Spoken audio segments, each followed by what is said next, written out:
Hello friend, स्वागत है आपके अपने 10th ओनली यूट्यूब चैनल पर। आज बात करने वाले हैं भौतिक विज्ञान।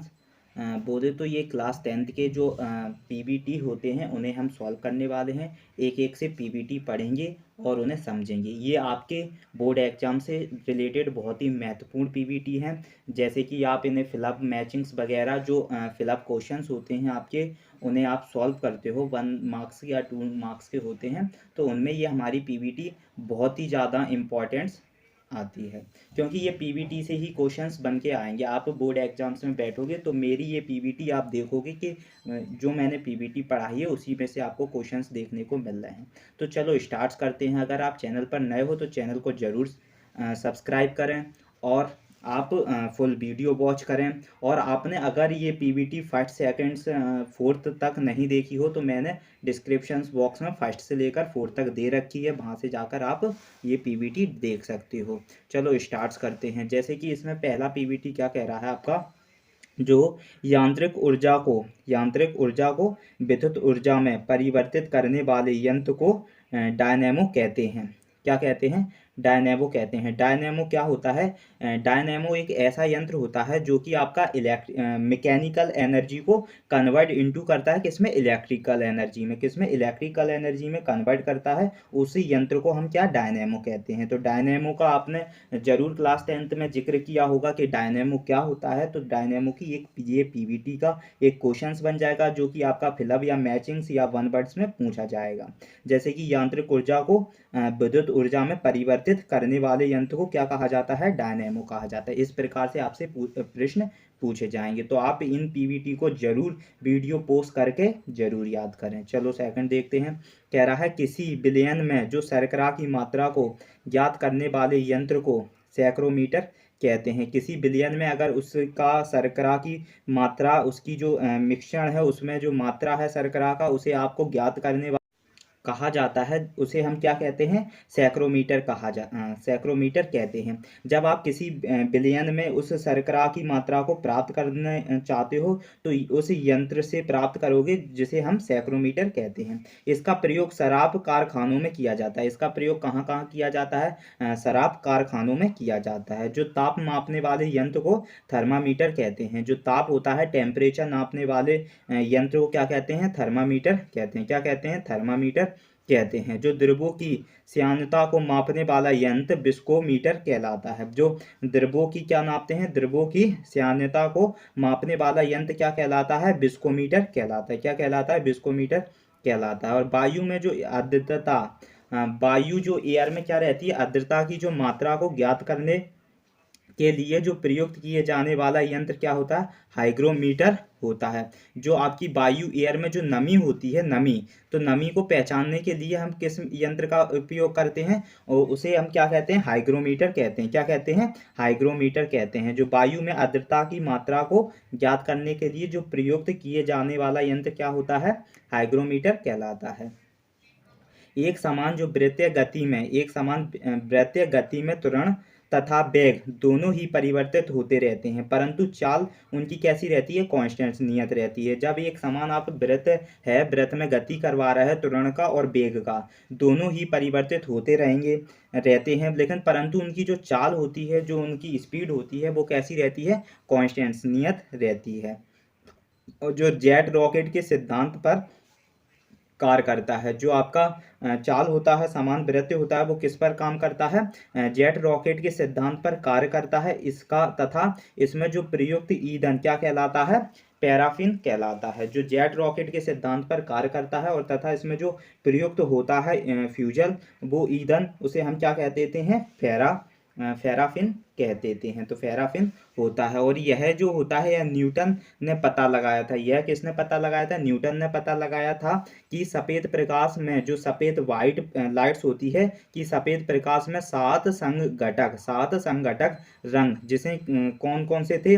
आपका वॉयलेट्स था, इंडिगो था, ब्लू था, ग्रीन, येलो, ऑरेंज, रेड, ये सब होते थे। यह किसने पता लगाया था? यह न्यूटन ने पता लगाया था कि सफ़ेद प्रकाश में क्या होते हैं? 7 संघटन रंग होते हैं। कितने होते हैं? 7 संघटन रंग होते हैं। ये किसने पता लगाया था भाई?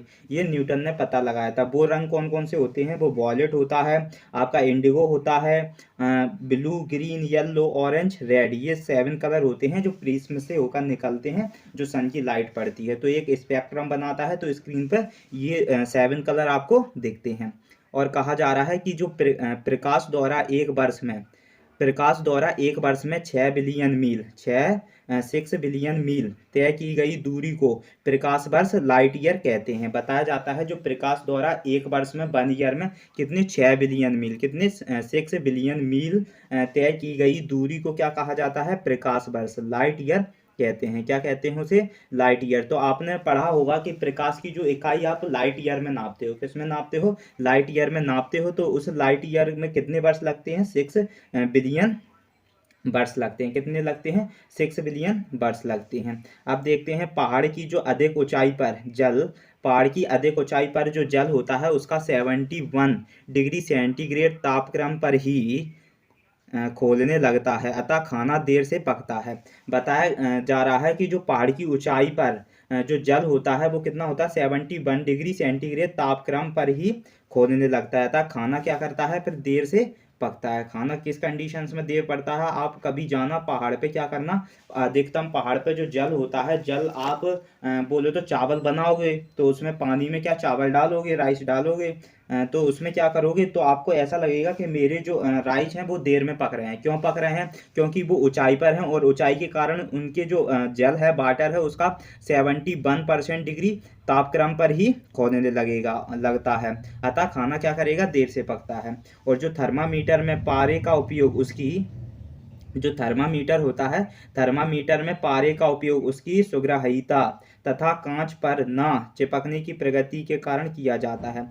जो थर्मामीटर होता है, थर्मामीटर में पारे का उपयोग उसकी सुग्रहिता तथा कांच पर ना चिपकने की प्रगति के कारण किया जाता है। और जो आपका रेफ्रिजरेटर में फ्रीऑन गैस उपयोग की जाती है। रेफ्रिजरेटर में कौन सी गैस प्रयोग की जाती है? फ्रीऑन गैस प्रयोग की जाती है। किसमें? रेफ्रिजरेटर में। तो रेफ्रिजरेटर में फ्रीऑन गैस उपयोग की जाती है। और जो पृथ्वी की तरलता से लगभग 30 किलोमीटर, कितनी? पृथ्वी की तरल धरती से लगभग 30 किलोमीटर ऊपर वायुमंडल में क्या होता है? ओजोन गैस की एक पतली परत पाई जाती है। जो धरती, बोले तो धरती जहां पर आप खड़े हो वहां से लेकर ऊपर की साइड, ऊपर वायुमंडल में 30 किलोमीटर ऊपर जाने पर एक ओजोन गैस की एक पतली परत पाई जाती है। क्या पाई जाती है? ओजोन गैस की एक पतली परत पाई जाती है। सूर्य से निकली जो पराबैंगनी किरणों को ओजोन परत रोक या सोख लेती है। और जो सूरज से निकली जो पराबैंगनी किरणें होती हैं वो क्या करती हैं? वो ओजोन क्या करता है? ओजोन परत रोक या उसे सोख लेती हैं, जिस कारण से यदि ओजोन परत ना हो तो धरती के जीवों की सूर्य की जो पराबैंगनी किरणों से क्षति पहुंचेगी। क्या पहुंचेगी? क्षति पहुंचेगी। अगर बताया जा रहा है कि अगर जो ओजोन लेयर, जो आपकी ओजोन परत होती है गैस की, अगर वो ना हो तो जो सूरज होता है, सूरज से निकलने वाली जो पराबैंगनी किरणें होती हैं वो ओजोन पर पड़ती हैं। ओजोन उन्हें क्या कर लेता है? अपने अंदर सोख लेता है या उन्हें रोक देता है, जिससे कि क्या होता है? धरती पर अपन सुरक्षित है। अन्यथा उन्हें ना रोकी जाए तो आपने बहुत सी बीमारियों का सामना करना पड़ेगा, जैसे कि कैंसर है। ये बहुत खतरनाक किरणें होती हैं और पेड़ पौधे हुए उन पर दृष्टि पड़ेगी, वो सूख जाएंगे पराबैंगनी किरणों से। तो ये क्षति पहुंचाती हैं जो पराबैंगनी किरणें होती हैं। और जो प्रकाश एक तरंग है, प्रकाश क्या है? प्रकाश एक तरंग है जो कि 3 × 10⁻1 मीटर प्रति सेकंड की चाल से गति करती है। जो प्रकाश एक क्या है? तरंग है जो किस प्रकार गति करती है? 3 × 10⁸ मीटर प्रति सेकंड की चाल से गति करती है। और जो रेडियो एव बेतार के तार की खोज मार्कोनी ने की थी। जो रेडियो और बेतार के तार होते हैं इसकी खोज किसने की थी? मार्कोनी ने की थी। गर्म किए जाने पर जो जल का घनत्व नहीं बढ़ता है, गर्म करने पर जो जल का घनत्व होता है वो नहीं बढ़ता है। ठीक है। और जो तामा विद्युत होता है, तामा विद्युत क्या काम करता है? तामा विद्युत का कुचालक है। तामा क्या होता है? तामा जो होता है वो विद्युत का सुचालक है, जबकि कॉपर क्या है? एक सुचालक है। और जबकि सोना ताप का, किसका, टेम्परेचर का कुचालक होता है, कुचालक होता है। कुचालक क्या होता है, बैड कंडक्टर, और सुचालक क्या होते हैं, गुड कंडक्टर। तो तांबा एक विद्युत का, इलेक्ट्रिसिटी का क्या है, गुड कंडक्टर है, जबकि जो सोना क्या है, ताप का कैसा है, बैड कंडक्टर, बोले तो कुचालक है। और जो रेडियो तरंगें पृथ्वी पर आयनमंडल से परावर्तित होती हैं, आयनमंडल से क्या करती हैं, परामंडल होती हैं। जो रेडियो तरंगें होती हैं वो पृथ्वी पर आयनमंडल से क्या करती हैं, परावर्तित होती हैं। ठीक है। और जो परम ताप पर गैस के अणुओं का वेग शून्य हो जाता है, जो परम ताप पर जो गैस के अणुओं का वेग कितना हो जाता है, 0 हो जाता है। और जो गंदे जल में मिट्टी का तेल डाल देने से उसका पृष्ठ तनाव घट जाता है। और जो गंदा जल है उसमें क्या करोगे आप, मिट्टी का तेल डाल दोगे तो उसका क्या होता है, पृष्ठीय तनाव घट जाता है, जिससे उस पर बैठे मच्छर मर जाते हैं। पानी पर बैठे मच्छर क्या हो जाते हैं, मर जाते हैं। और जो यूरेका आर्किमिडीज के सिद्धांत से संबंधित है, और जो यूरेका है, यूरेका वो किसके, आर्किमिडीज के सिद्धांत से क्या है, संबंधित है। और दूध से क्रीम को अलग कर देने पर दूध का घनत्व बढ़ जाता है, दूध से क्रीम को अलग कर देने पर दूध का क्या होता है, घनत्व बढ़ जाता है। चंद्रमा पर वायुमंडल व चुंबकीय क्षेत्र नहीं पाया जाता है। चंद्रमा पर क्या है, एटमॉस्फेयर नहीं है और चुंबकीय क्षेत्र नहीं पाया जाता है। क्या नहीं पाया जाता है, मैग्नेटिक जो फील्ड होता है, क्षेत्र होता है, वो नहीं पाया जाता है, किस पर, चंद्रमा पर। और दूध की अगर क्रीम निकाल दें तो दूध का क्या होता है, घनत्व बढ़ जाता है। बहुत नीचे के तापों के अध्ययन को निम्न तपीकीय, अगर आप बहुत नीचे के तापों के अध्ययन कर रहे हो तो उसे निम्न तपीय क्रोमोजेनिक्स, निम्न तपीय क्रायोजेनिक्स कहते हैं। उसे क्या कहते हैं, क्रायोजेनिक्स कहते हैं। अगर बहुत नीचे तापों के अध्ययन को निम्न तापिकी कर रहे हो तो उसे क्रायोजेनिक्स कहते हैं। तापक्रम मापने के लिए, जो तापक्रम मापने के लिए थर्मामीटर का प्रयोग किया जाता है। आप तापक्रम मापने के लिए किसका प्रयोग करते हैं, टेम्परेचर नापने के लिए थर्मामीटर का प्रयोग किया जाता है। और जो विकिरण विधि से, कैसी, विकिरण विधि से ऊष्मा के परिचालक के लिए, ऊष्मा के परिचालक के लिए किसी माध्यम की आवश्यकता नहीं पड़ती है। अगर आप विकिरण विधि से ऊष्मा के परिचालक के लिए किसी माध्यम की आवश्यकता नहीं पड़ती है, क्या नहीं पड़ती, आवश्यकता नहीं पड़ती है। किस कंडीशन में, जब आप विकिरण विधि से ऊष्मा के परिचालन कर रहे होते हो तो उसमें किसी माध्यम की आवश्यकता नहीं पड़ती है। और सबसे अधिक ऊष्मा की अवशोषण क्षमता काजल में होती है, किसमें होती है, काजल में होती है। सबसे अधिक जो ऊष्मा की अवशोषण क्षमता किसमें होती है, काजल में होती है, किसमें, काजल में होती है। जल से जमकर जो बर्फ बनने में, जल से जमकर जो बर्फ बनने में उसके आयतन में कितने, 9% की वृद्धि होती है। कितनी हो जाएगी, उसके आयतन में 9%, 9% की क्या होती है, वृद्धि होती है। जब किस कंडीशन में, जब जल से जल से जमकर बर्फ बनने में जो आयतन होता है, आयतन उसमें कितनी, 9% की क्या हो जाएगी, वृद्धि होती है। और जो प्रशीतक में ammonia, carbon dioxide, sulphur dioxide, methyl chlorides और द्रवों का प्रयोग किया जाता है। जो प्रशीतक में किसका, अमोनिया का, कार्बन डाइऑक्साइड का, सल्फर डाइऑक्साइड, मिथाइल क्लोराइड द्रवों का प्रयोग किया जाता है। और जो 1 ग्राम बर्फ को जल में परिवर्तित करने के लिए, अगर आपके पास 1 ग्राम बर्फ है, उसे जल में परिवर्तित करने के लिए 80 कैलोरी ऊष्मा की आवश्यकता होगी। कितनी होगी, 80 कैलोरी ऊष्मा की क्या होगी, आवश्यकता होगी। कितने 1 ग्राम बर्फ को जल में परिवर्तित करने के लिए कितनी, 80 कैलोरी ऊष्मा की आवश्यकता पड़ती है। और गर्मियों में जो सुराही में पानी का ठंडा होना वाष्पीकरण की घटना है। आपने देखा होगा जो बोले तो बाबा लोग होते हैं, वो एक सुराही लिए होते हैं, तो उस सुराही में वो क्या कहते हैं कि मेरे पास एक टेक्निक है, जादू है, मैं क्या इसमें पानी लेता हूँ तो कभी गर्म नहीं होता है गर्मियों के मौसम में, और इसे कंटिन्यू इसमें ठंडा बना रहता है। तो वो कुछ नहीं है, वो एक वाष्पीकरण की क्रिया होती है। तो वाष्पीकरण के कारण से उसमें क्या रहता है, पानी ठंडा होता है। ठीक है। और जल की जो विशिष्ट ऊष्मा सबसे अधिक होती है, जल की क्या होती है, विशिष्ट ऊष्मा कितनी होती है, सबसे अधिक किसकी होती है? जल की विशिष्ट ऊष्मा सबसे अधिक होती है। और जो हाइड्रोफोन यंत्र जल के अंदर ध्वनि अंकित करता है, जो हाइड्रोफोन यंत्र होता है, कौन सा? हाइड्रोफोन। अगर आप हाइड्रोफोन जल में लेके जो तैरने वाले लोग होते हैं वो किसका इस्तेमाल करते हैं? वो हाइड्रोफोन यंत्र का इस्तेमाल करते हैं, जो जल के अंदर ध्वनि अंकित करता है। क्या करता है? जल के अंदर ध्वनि अंकित करता है। और जो प्रेशर कुकर के अंदर दाब लगभग 2 वायुमंडलीय दाब में बराबर होता है। जो प्रेशर कुकर होता है, प्रेशर कुकर के अंदर जो क्या होता है? प्रेशर कुकर के अंदर जो दाब होता है, जो दबाव लगता है, प्रेशर लगभग 2 वायुमंडलीय दाब के बराबर होता है। कितने होता है? 2 वायुमंडल दाब के बराबर होता है। और कमरे में रखे रेफ्रिजरेटर का जो दरवाजा खोल देने पर कमरे का ताप बढ़ जाता है। अगर कमरे में आपके कमरे में क्या रखा है? रेफ्रिजरेटर। अगर आपको क्या करना है, सर्दियों में सर्दी लग रही है आपको, तो सर्दियों में देखा होगा रेफ्रिजरेटर का इस्तेमाल करते हैं। तो वो किसका इस्तेमाल कर क्या करते हैं? जब आपको सर्दियों में क्या होता है, आपको ठंड लगती है, तो कुछ लोग क्या करते हैं? हीटर का इस्तेमाल करते हैं। तो हीटर एक क्या कंडीशंस करता है? जब कमरे में एक रेफ्रिजरेटर रखा है, क्या रखा है? रेफ्रिजरेटर है, और उसका दरवाजा खोल दें तो वो रेफ्रिजरेटर अपना टेम्परेचर बाहर निकालेगा। और बाहर कहाँ निकालेगा? अगर उसे आपने कमरे में खोला है तो कमरे में निकालेगा, तो कमरे का टेम्परेचर जो अभी सामान्य था तो वो और बढ़ जाएगा, जिसके कारण कमरे का क्या हो जाएगा? ताप बढ़ जाएगा, टेम्परेचर बढ़ जाएगा। जब किसी बंद कमरे में पंखा चलता है तो वायु का ताप बढ़ जाता है। किसका ताप बढ़ जाता है? वायु का। तभी तो आपको क्या हवा लगती है कि नहीं? जब तक एयर का प्रेशर नहीं बढ़ेगा, ताप नहीं बढ़ेगा, जब तक आपको हवा नहीं लगती है, तो बंद कमरे में पंखा चलाने की जो क्रिया होती है वो वायु का ताप बढ़ जाता है। ठीक है, इस कारण से आपको हवा लगने लगती है।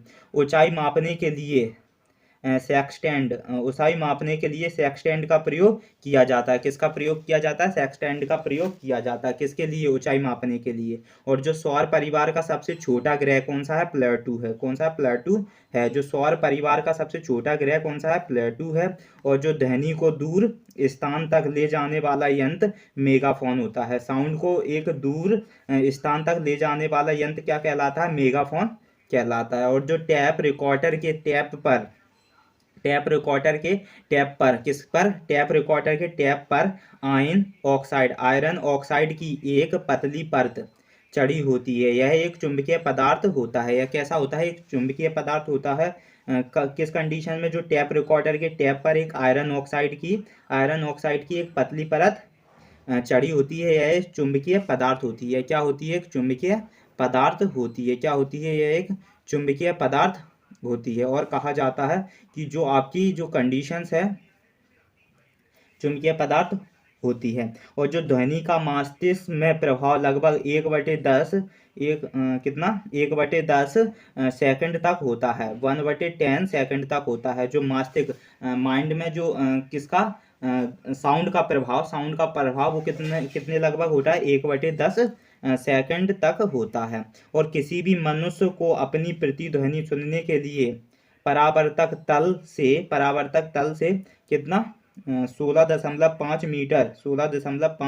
मीटर दूर रहना चाहिए। कितना रहना चाहिए? 16.5 मीटर दूर रहना चाहिए, लगभग 17 मीटर रहना चाहिए। तब वो मनुष्य अपना क्या करेगा? अपनी प्रतिध्वनि सुन सकता है। सुनने के लिए उसे क्या करना है? परावर्तक तल से 16.5 मीटर दूर रहना चाहिए, लगभग 17 मीटर। और जो गैसों में ध्वनि का संचरण अनुदैर्घ्य तरंगों के रूप में होता है। जो गैसों में ध्वनि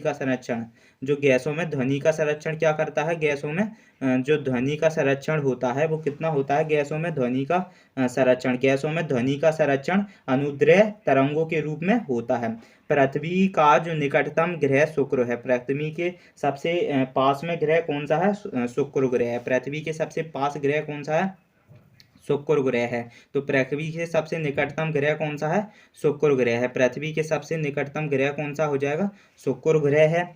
और कहा जाता है कि जो आपकी एक हॉर्स पावर, जिसे अश्व शक्ति कहते हैं, ये बराबर होती है 746 वॉट होता है। इसमें 746 वॉट होता है। ये प्रश्न अभी आया था, शायद बोर्ड एग्जाम में आया था, क्लास 10th के बोर्ड एग्जाम में मैंने इसे पढ़ा था। ये पक्का आया था बोर्ड एग्जाम में कि एक हॉर्स पावर इक्वल टू कितने? 746 वॉट होता है। ये प्रश्न मैंने देखा था। तो आप ये सारे जो मैं पीबीटी करा रहा हूँ, आपको महत्वपूर्ण तथ्य जो आपको पढ़ा रहा हूँ, ये सारे ही इंपॉर्टेंट्स हैं। मैं अभी भी कह रहा हूँ हूँ, बाद में भी कहूँगा, इसी में से प्रश्न आपको देखने को मिलेंगे। आप मेरी बात नहीं मान रहे हो तब भी आप देख लेना, पेपर मिलाकर देख लेना, इसी में से सारे प्रश्न मिलेंगे। ये मैं खुलकर कह रहा हूँ, गारंटी भी दे रहा हूँ कि इन्हीं में से क्वेश्चंस आपको डले मिलेंगे। अब दूसरी बात करते हैं, कह रहा है जो ध्वनि हवा की अपेक्षा जल में तेज चलती है, जो साउंड होती है वो हवा की अपेक्षा जल में क्या करती है, तेज चलती है। और जो परमाणु बम जो होता है, जिसे एटम बम कहते हैं, इसका आविष्कार ऑटो हान ने किया था। किसने? ऑटो हान ने किया था। जो परमाणु बम का आविष्कार ऑटो हान ने किया था। और जो सेफ्टी रेजर है, सेफ्टी रेजर का आविष्कार जिलेट ने किया था। किसने? जिलेट ने किया था। आप जिलेट क्वालिटी की वो भी आ रही हैं, क्या बोलते हैं, रेजर्स, सेफ्टी रेजर्स आ रही हैं, तो जिलेट्स ने क्या किया था, आविष्कार किया था। सेफ्टी रेजर का आविष्कार जिलेट ने किया था। और जो डायनामाइट है, डायनामाइट का आविष्कार अल्फ्रेड नोबेल ने किया था। जो डायनामाइट का आविष्कार किसने किया था? अल्फ्रेड नोबेल ने किया था। और छापा खाने का जो आविष्कार है, छापा खाने का आविष्कार वो कैक्स कैक्स कैक्सटन ने किया था। जो छापा खाने का आविष्कार कैक्सटन ने किया था। और जो टेलीविजन, जिसे टीवी कहते हो, टीवी का आविष्कार जे एल बेयर्ड ने किया था। किसने किया था? जे एल बेयर्ड ने किया था टीवी का आविष्कार। और रेडियो की खोज मैडम क्यूरे ने की थी। रेडियो की खोज किसने की थी? मैडम क्यूरे ने की थी। तो आज की जो पीबीटी थी, जो महत्वपूर्ण तत्व थे, वो आज इतने ही हैं। और ये कहा जाए तो ये शायद पार्ट्स 5th है, और इसके 4 मैंने करवा दिए हैं। ऐसे ही करके एक एक करके हम सारे कर लेंगे। तो ये आपके बहुत ही महत्वपूर्ण, मैं कह रहा हूँ 100% आपको इन्हीं में से प्रश्न देखने को मिलेंगे। आप जो अपनी मैचिंग सॉल्व करोगे, फिलअप सॉल्व करोगे, वन वर्ड सॉल्व करोगे, तो वो सारे प्रश्न आपको इसी में से देखने को मिलेंगे। तो ये पीबीटी आपको वीडियो बोले तो पोस्ट करके इसका या तो स्क्रीनशॉट ले लें, या वीडियो पोस्ट करके इन्हें कहीं लिख लें, तो और याद कर लें, अगर आपको पेपर में अच्छे से अच्छे मार्क्स ले आना है। क्योंकि मैंने ज़्यादातर देखे हैं, बच्चे क्वेश्चंस कर लेते हैं और वो कहा जाए सॉल्यूशंस भी कर लेते हैं, लेकिन उन्हें क्या रहता है, कभी कभार वो देखते हैं कि मेरे फिलअप नहीं आ रहे हैं मुझे। क्यों ऐसा लगता है उन्हें कि फिलअप बाहर से दे दिया, तो फिलअप कहीं बाहर से नहीं दे रखा है। मैंने जो पीबीटी कराई है आपको, इन्हीं में से आपको फिलअप मैचिंग्स और जो चॉइस द करेक्ट आंसर देखने को मिलेंगे। तो इसे आप जरूर से याद करें। और अगर आप क्लास 10th या 12th के विद्यार्थी हो तो आप ये चैनल को जरूर सब्सक्राइब कर लें, क्योंकि ये चैनल आपके लिए बहुत ही ज़्यादा महत्वपूर्ण होने वाला है। और आपको ये वीडियो अच्छी लगी हो तो वीडियो को प्लीज़ लाइक करें। आपका जो भी दोस्त है, फ्रेंड्स है, जो कि क्लास 10th या 12th में है, तो उसे ये वीडियो ज़रूर सेंड करें।